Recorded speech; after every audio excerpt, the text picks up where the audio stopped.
ہر سال پاکستان کے طول و عرض میں سیلاب کی وجہ سے تباہ کاریوں کا ایک سلسلہ شروع ہو جاتا ہے۔ ہزاروں گاؤں صفحہ ہستی سے مٹ جاتے ہیں، لوگوں کے مال اسباب فصلیں تباہی کی نظر ہو جاتی ہیں، کروڑوں لوگ گھر سے بے گھر ہو جاتے ہیں، ہر طرف آہیں سسکیاں محرومیاں دکھائی دیتی ہیں۔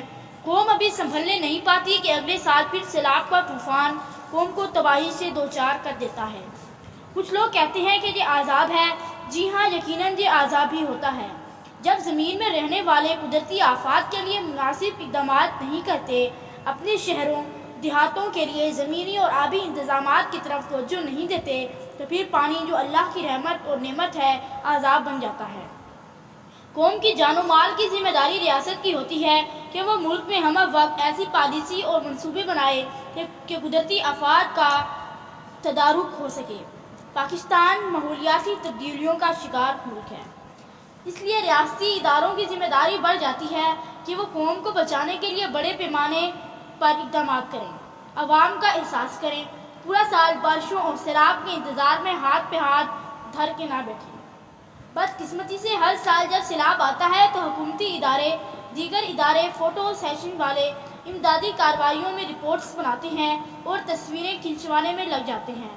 ملک تباہ ہو رہا ہوتا ہے، لوگ بلک بلک کر روتے ہیں، لیکن حکمران امدادی اپیلوں کے لیے طرح طرح کے ڈھونگ رچانے میں مصروف ہوتے ہیں، لیکن جو کام کرنے کے ہیں وہ نہیں کیے جاتے۔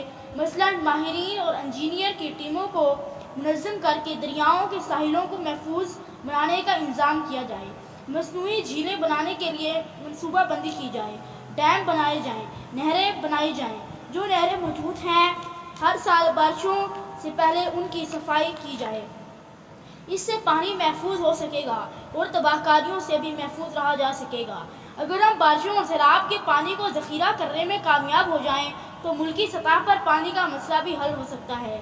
پوری دنیا کے ممالک ماحولیاتی تبدیلیوں کے حوالے سے بہترین منصوبہ بندیوں میں مصروف ہیں۔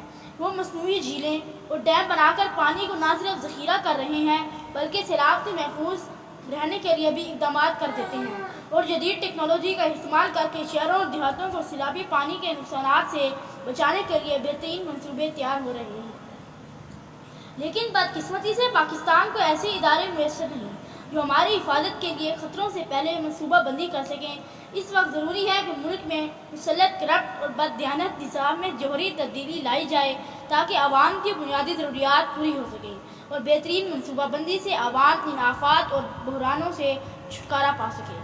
اس وقت ملک کا بیشتر حصہ سیلاب کا شکار ہو کر قیامت صغریٰ کا منظر پیش کر رہا ہے۔ لوگوں کا مال و اسباب تباہ ہو چکا ہے، کھلے آسمان تلے لوگ سسک رہے ہیں۔ ان کی مدد کے لیے منظم کوشش کی ضرورت ہے۔